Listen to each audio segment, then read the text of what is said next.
If you have a look at the way the human body is constructed, you can see that we're very similar to all of the herbivorous beings in the animal kingdom. For example, we have jaws that move from side to side.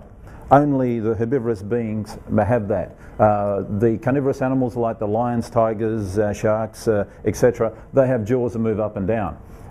We have teeth that are, again, very similar to that of a herbivorous animal. We have very tiny teeth that are called canines, which are much smaller than our front incisors, which are only the attributes of a herbivorous animal. If you look at an omnivore is a dog.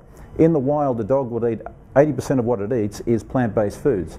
And in fact, the oldest living dog in the world is a vegan dog that lived to 27 years of age, and its owners were given the dog organic fruits and vegetables to the dog. So that is an omnivore.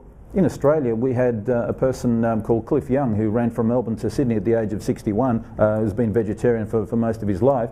But if you look in the world stage, you look at people like Carl Lewis, who's won more gold medals than any other Olympic athlete in history, and he said that he couldn't have done it without being on a vegan diet. Where do you get your protein? Yeah, absolutely, yeah.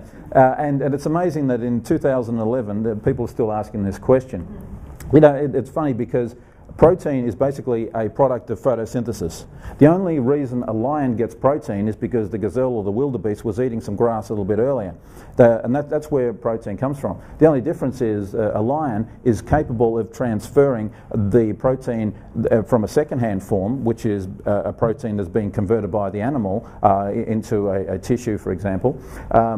And it can make use of that. Whereas for human beings, like most herbivorous beings, we tend to do far better when we get our protein from plant-based sources. And in fact, you know, there's no vegetable that doesn't contain protein. There's protein everywhere. Even if you wanted to go on a no-protein diet, I don't think you could do it because there's protein just about everywhere. Fruit have got protein. Nuts are certainly loaded in protein, as are seeds. So there's certainly no deficiency there. You know, the word protein was invented by a Dutch chemist well over 100 years ago called Mulder. And he then proposed that protein only came from animal sources. And then many years later they discovered, well, that's not really true. There are proteins in plant foods, but they're secondary proteins and, you know, they're inferior. And then in the 1970s it was proven no, all of the essential amino acids and non-essential amino acids are available in all fruits, vegetables, nuts and seeds, so you can get them in great supply there. But then they said, oh, you've got to combine them, you know, in a certain way, otherwise you're going to miss out on getting all of the essential amino acids. And now we discover, well, no, that's actually not true either, because, you know, there's a lot of foods that contain all the essential amino acids, like pumpkin seeds, like soybeans and a whole bunch of others. Now, out of the thousands of patients that Michael Klaper has operated on, he says that he's always seen animal fat and cholesterol in the arteries, but never once has he found any broccoli or tofu.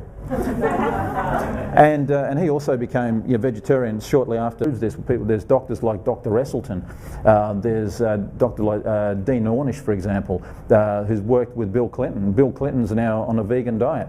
He had a heart operation back in 2003 and he nearly died from it. And Dean Ornish said, look, you know, you've really got to change your diet. And Clinton was famous for having, you know, all of the junk food you could imagine, a lot of animal products, and he's now cut that out of his diet, and his arteries have now cleared themselves up as a result. The populations that have the highest rates of osteoporosis are countries like Australia, the United States, like some of the Scandinavian countries.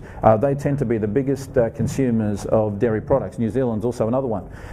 Whereas the countries that have the lowest rates of osteoporosis are the countries that have virtually no dairy, like a lot of the Asian countries like Vietnam, Cambodia, Thailand, certain Asian communities. For example, the Bantu that I was talking about have virtually no rates of osteoporosis at all, and interestingly about the Bantu women, they consume 1/10 of the dietary calcium than the average Australian woman, and yet they have some of the strongest bones ever tested of any population in the world. 1/10 of dietary calcium.